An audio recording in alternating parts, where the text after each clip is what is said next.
seen Dhana Dharma, Ahimsa Dharma, and Sneha Dharma.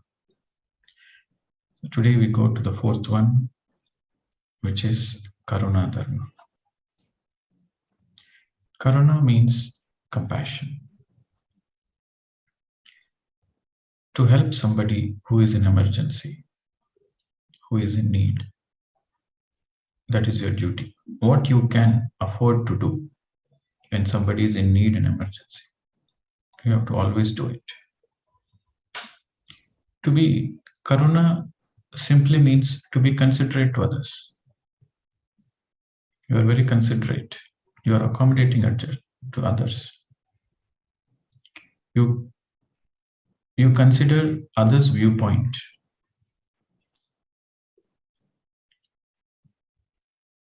So again, when it comes to Karuna Dharma, we should help the people who are either in emergency or in need. It is not your duty to help somebody who is in greed. When somebody is in need, you help them. But if somebody is greedy, then you don't help them. It's not your duty. For example, somebody is in debts. They have used their money unwisely, buying a lot of fancy items, expensive items, and they got into debts. So it is not your duty to help them because they have taken that loans. They have to learn the lesson, how to use the money properly. So it is their lesson. You don't need to help them. But if somebody is in emergency, somebody is in need to pay immediately their children's education or exam fees, it is in need. So you can help them. So you should have a clear distinction that your help should always enable another person, motivate another person, support another person. Your help should not make another person lazy. Your help should not make another person greedy. That is also your dharma. So you have to be careful who to help, whom not to help. But in emergency, you should always help. And whatever you have, you share it. If you don't have, then you cannot. So don't overdo it, which you cannot do it. But what you can, you have to always support others. Every moment, every opportunity, always be compassionate, always be considerate. You should not be self-obsessed with yourself. When you are self-obsessed, then you are in adharma. If you are considering others, then you are in Karuna Dharma.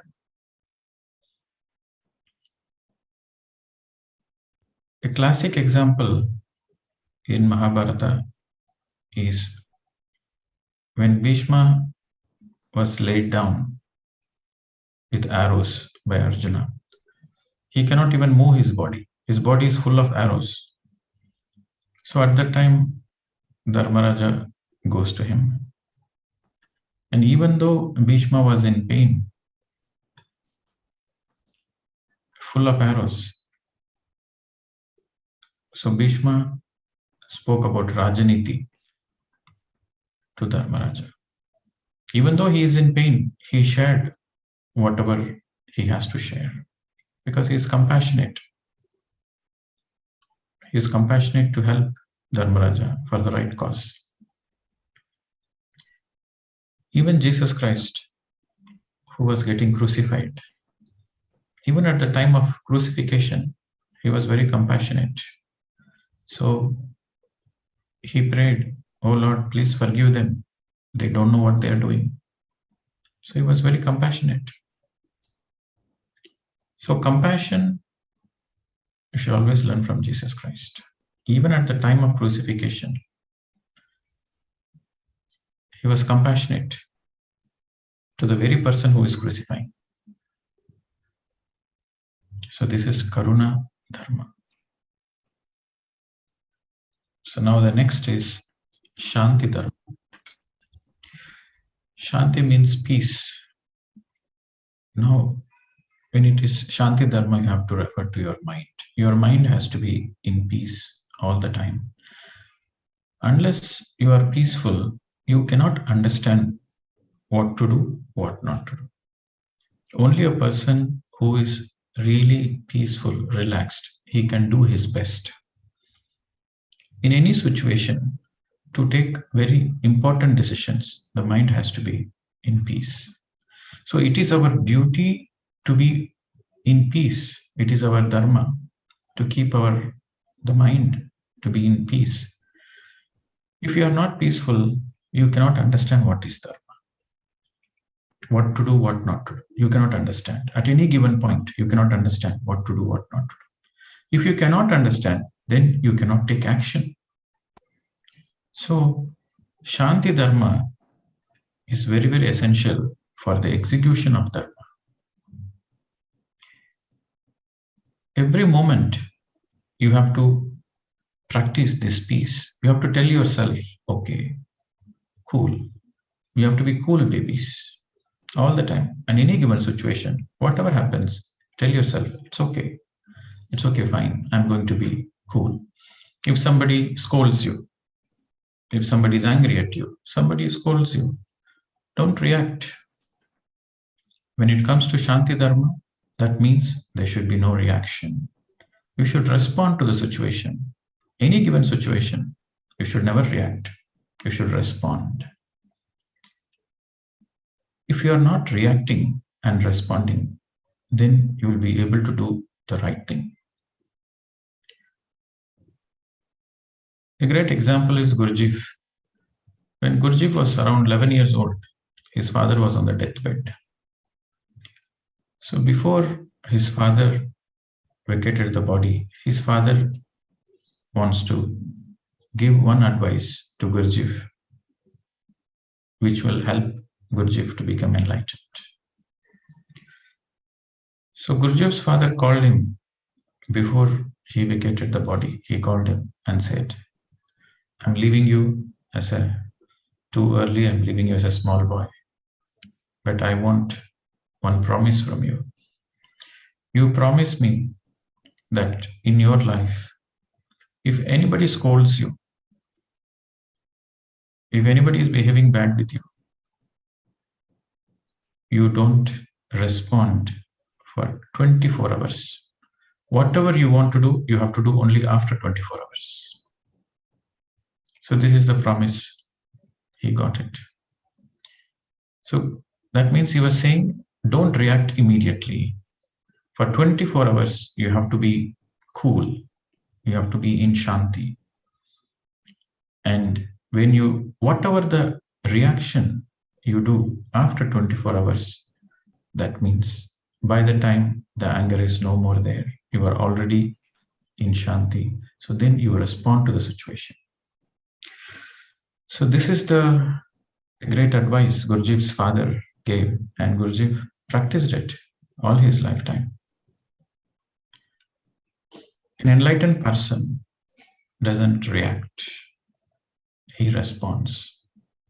If you want to check yourself if you're enlightened or not, then this might be the litmus test. In any given situation, you are always cool. You are always in Shanti. And you are not reacting. You are always responding. That means you are enlightened. This is the litmus test. When you react, you lose a lot of energy. So when you lose energy, then you become out of balance. Then the emotions take over you. You are no more the master.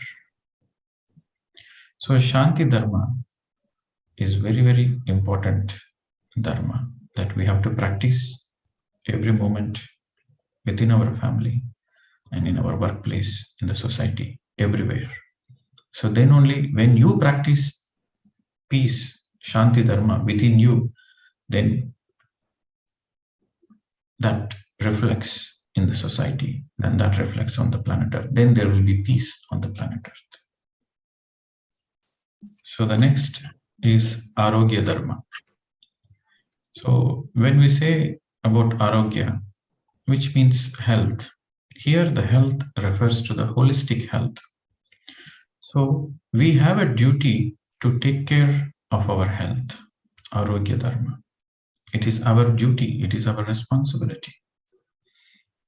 When I say health, it means holistic health, health of your body, health of your emotions, your psychological health, your emotional health, and also your spiritual health. So how can we have a complete health in our well-being? Is when you practice middle path. So that means you have to be 50% spiritual and 50% physical. We are living in the physical body, on the physical world. So whatever the body needs are, it has to be taken care. It is our duty.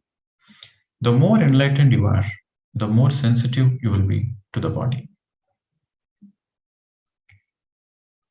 How to be sensitive to the body? For example, you feel like sleeping, then you should give rest to the body. You should sleep. You feel tired, then you should give rest. You don't feel like eating, then you should not eat. What you should be, the more sensitive you become, the more enlightened you are. So this sensitivity comes when you have the spiritual health. Physical health depends on the spiritual health. Spiritual health means you are always having miraculous thinking. There is no negativity in your thoughts, in your thinking. And you don't compromise your health for the sake of don't compromise your physical health for the sake of your spiritual practices. And you don't compromise your spiritual practice in the name of physical health. So this holistic health is only possible for meditators. For non-meditators, the holistic health is not possible. But the most important point to understand is your physical body is very precious and you have to take care of it very carefully. You should not give too much food. If you give too much food, then you are in adharma. Some people overeat, then they are doing adharma towards their own body. How much ever is your hunger, you should only eat to that much. And at the same time, you should not go on indefinite fasting and trouble your body. When you are going for a detox retreat, for 10 days, you have a detox plan. For 10 days, you are not taking food, you are on juices. That is perfectly fine. But the whole life, you want to trouble your body, that is adharma. So how much relaxation you should give? You cannot relax too much. If you relax too much, then you are in adharma. If you relax too little, then it is also adharma.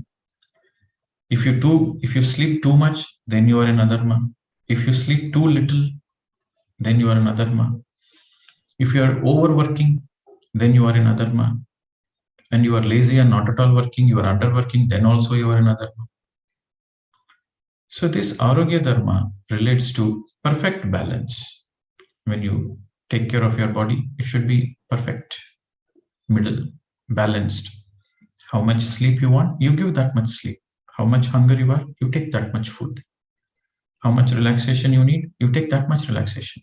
Some people, they focus too much on materialistic things, especially business people. They keep on earning money. They are so much tied up. They don't rest their physical body properly. They don't eat food time to time. So that means they are in adharma. They have to pay the consequences. If your physical body is not healthy, then you cannot do great spiritual sadhana also.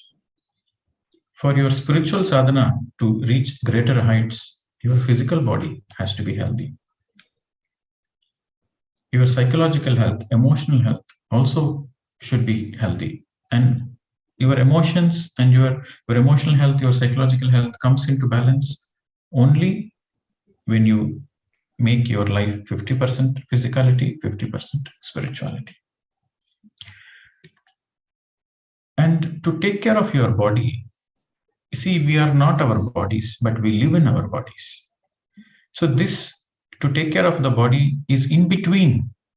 It is in between Swadharma and Paradharma. It is not exactly Paradharma, it is not exactly Swadharma. It is in between. To take care of yourself is Swadharma. To do meditation is Swadharma, because we are Atma. But to take care of the body is in between. It's like both. It is Swadharma and also Paradharma, both. So it is very important. Okay. So then comes Ahara Dharma, which is also part of Arrogia Dharma. But I made it as a separate Ahara Dharma. What kind of food you take, that's also your duty, to make sure you take the right kind of the food. We all have different body types. Some people are Vata. You know the combination in Ayurveda: Vata, Pitta, Kapha. Vata has more air element. Their body structures are very slim. Pitta has more fire element, and their bodies radiate a lot of fire, and they get digested. And they are prone to a lot of emotions, Pitta. And Kapha people, they are a little bit, their body is a little stout. So they're different types. This is in Ayurveda. I think most of you know it. I don't need to go in detail. So you have to understand what body type you are, and we have to take that kind of a right food. The most important when I say the right food is, it should not be the food of violence, pain, and suffering. Suppose if you are going, no pain, no violence is a vegetarian food. But when you are buying those vegetables from the market, when the farmer is selling, you should happily pay for whatever he is asking. You cannot bargain too much and make the seller go into loss, or he sells out of pain. Just because he is a poor farmer, you cannot exploit him. Just because he is an uneducated roadside trader, you cannot exploit the situation. So there should be no exploitation, suffering, pain. When you are buying the food, you should buy the food very happy, without bargain. Pay the right amount and cook the food happily, so that the seller is happy, the farmer is also happy. And organic food, don't take the food which is grown with a lot of pesticides, chemicals. Try to take organic food. And no cooked food in the fridge.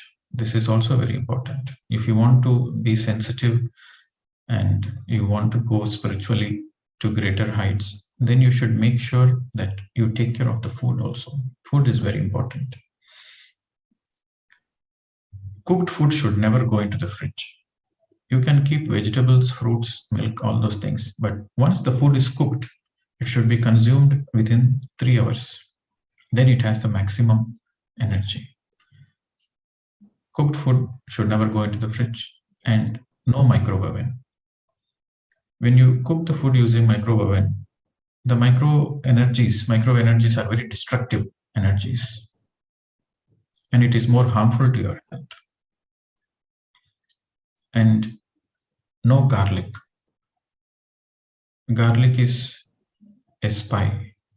The more it's a spy, it belongs to the dark forces, but it is being given with a lot of good qualities. Like, if you eat garlic, it's good for your stomach, it's good for your heart, it's good for many, many things. But garlic, when you eat garlic, it motivates you to eat meat. For example, if you're a meat eater and you become vegetarian after coming into meditation, so the more you eat garlic, the more it motivates you to eat meat, number one. And number two, the more you eat garlic, the more you start developing the fear consciousness within you. Because the more you consume garlic, the more it calcifies the pituitary glands and the pineal glands. And these two are master glands, our sixth and the seventh chakra. When the pituitary and the pineal glands are calcified, then the amount of light which you receive gets minimized. Where there is a lack of light, there is more fear. Light means trust, faith. So when there is a lack of trust, then you have more fear. And the other most important is you have to consume more fruits. Your diet should have at least every day on an average, your diet should have at least 30 to 40% fruits minimum. The more the fruits, the better. And also you should alternate your food styles. For example, one day you are eating solid food, one day you eat liquids, one day you eat fruits. So you break the routine so that your body naturally goes into a detox mode.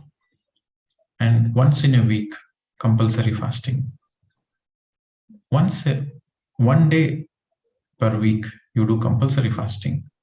That helps in your body absorbs more nutrition from whatever the food you are eating. Your body goes through a natural detox. So when you're doing fasting, you can take juices, more water, more juices, but you are not taking any solids. So you are giving rest to your digestive system. And energize the food, whatever the food you are eating. Use pyramids to energize the food. You can keep the fruits, vegetables, grains, keep it inside the pyramid for 1 day, 2 days. And then you cook the food, it has more energy. And eat the food of the highest quality, highest taste. The more tasty you cook the food, the more energy it has.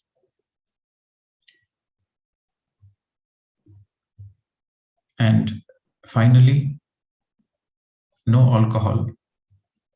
Don't consume alcohol. It affects your spiritual journey. It damages your physical health. And it also affects your spiritual journey. Okay. So you have to be very careful when it comes to your consumption of food. So this is Ahara Dharma. So next comes Swadhya Dharma. You have to read books. We are multidimensional beings. And we are multi-bodied beings. We live simultaneously in many, many dimensions. So unless we read books like Seth, unless we read the Seth books, or unless we read the books like Thinking and Destiny, if you don't read these books, then we don't understand our multidimensional beingness. Books are very important. You see, you can attend a Swadhyaya series. I can also quote a lot of things from the book Thinking and Destiny, but what I can give is only the essence. But when I speak about certain book, my intention is to motivate you to read that particular book. Because unless you read the book, you will not be able to capture the entire essence of the book. And the more you read books, the more your life matures. Your maturity and your understanding of life comes by reading books. It can be audiobooks or ebooks or physical books, physical copy, hard copies. But you have to have the habit of reading books. It is your duty. Swadhyaya Dharma follows for a meditator. Once you are in the spiritual path, it is your duty to read the books. If you don't read the books, for example, you are doing meditation and you are not reading the books, then you are in adharma. So when you are in adharma, then naturally, still you will go through some suffering in life. So reading books is very, very important, especially for a truth seeker. The maturity, your life matures only by reading books along with meditation. This is Swadhyaya Dharma. Kriya Yoga, Patanjali Maharshi has described as Kriya Yoga. What is Kriya Yoga? Kriya Yoga is nothing but Tapaha, Swadhyaya, and Ishwara Pranidhana is Kriya Yoga. When you practice tapas, and when you practice Swadhyaya, and when you practice Ishwara Pranidhana, when these three things are there, that means you are following Kriya Yoga. Tapaha, Swadhyaya, Ishwara Pranidhana is Kriya Yoga. What is Tapaha? Tapaha means you reduce your sleep, you reduce your talk, you reduce your food intake, you reduce your expectations from others, you reduce your mental thoughts through meditation, and you reduce this me and mine, the ego, you reduce it, you consciously reduce. So that means you are in tapas. So by reducing these things, you are focusing more on meditation. So this is tapaha.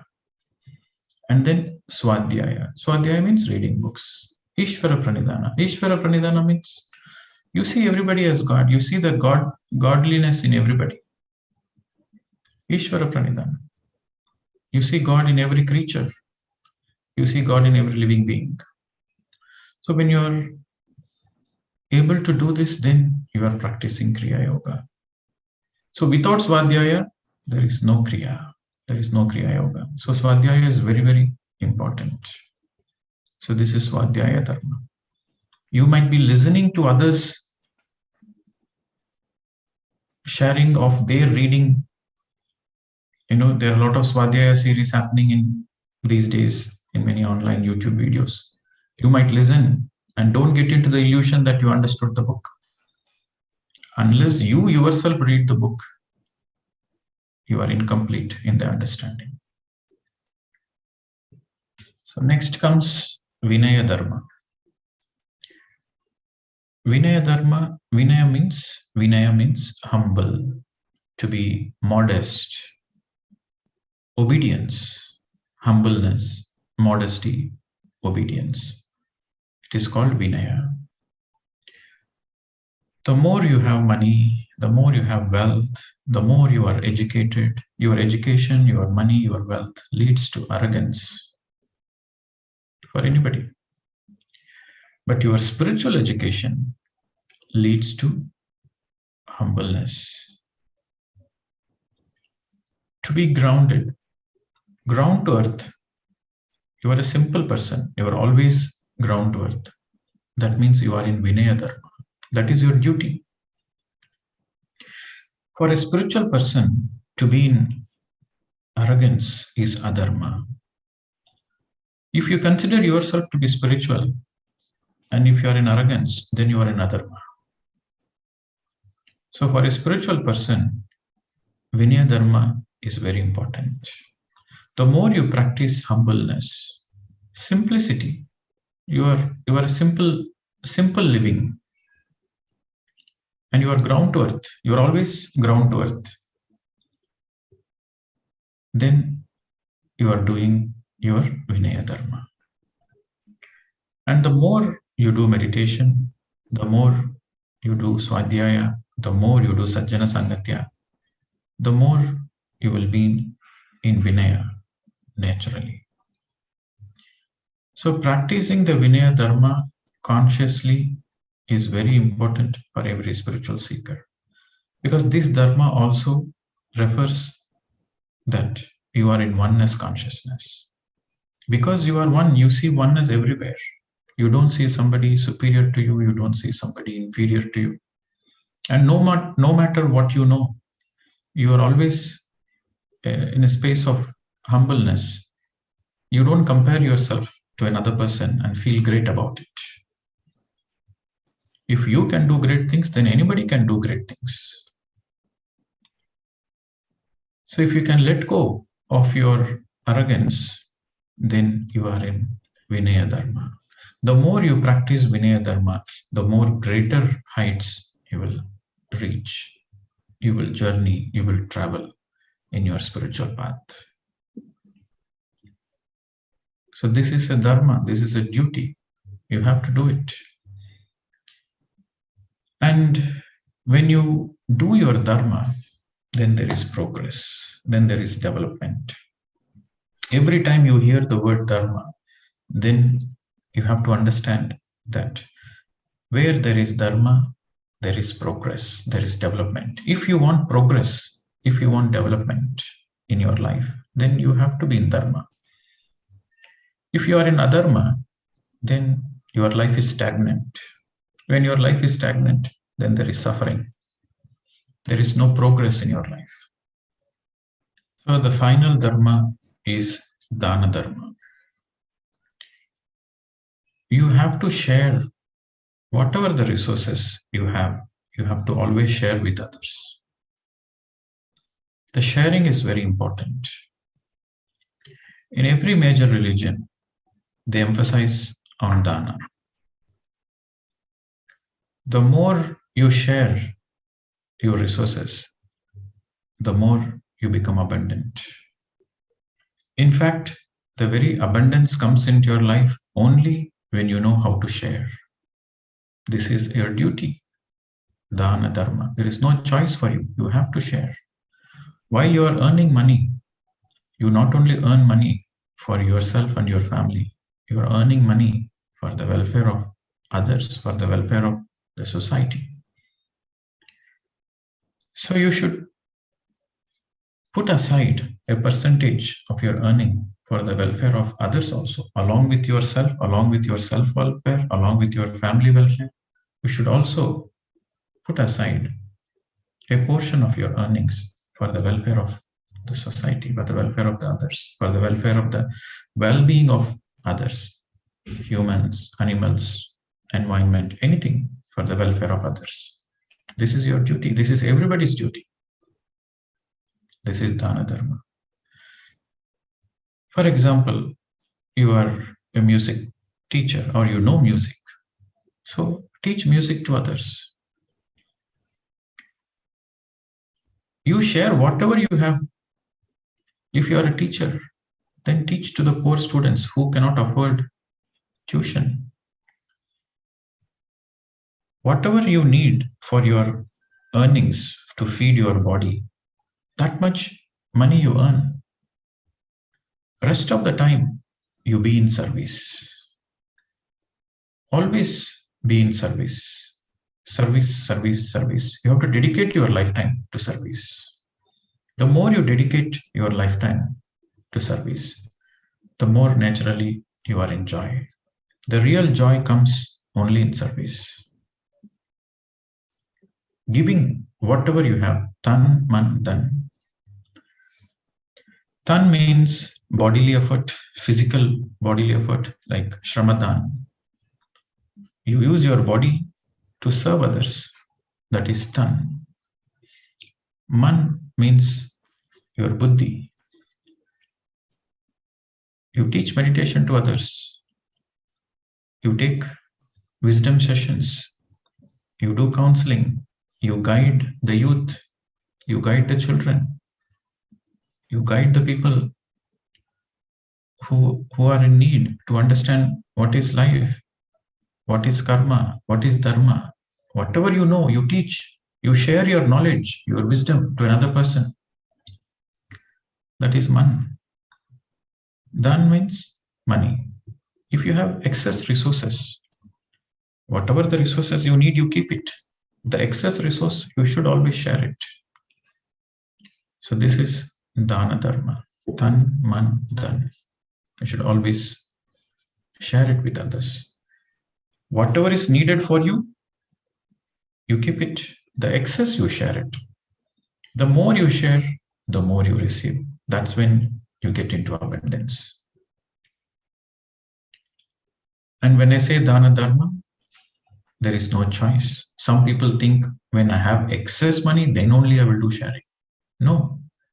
Whatever you can, you may not be able to share the money, but tan and man, you can. Either you can do dana in terms of tan, in terms of man, or in terms of dhan, or all the three. Whatever is possible, you should always do it. This is Dhana Dharma.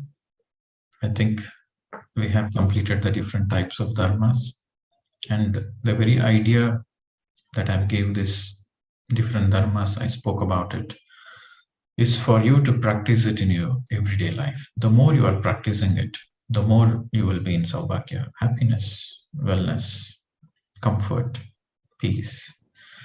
basically your life becomes a celebration.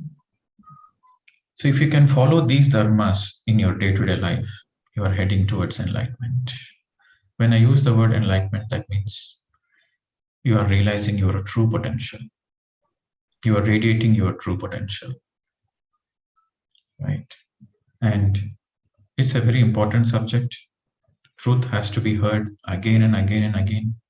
Sometimes we hear something, we feel we understood it, but unless we put the things what we heard in our day-to-day life in practice, unless you put the things whatever you learned in practice, you have never learned it. So it is very important what you learn, you put it in practice.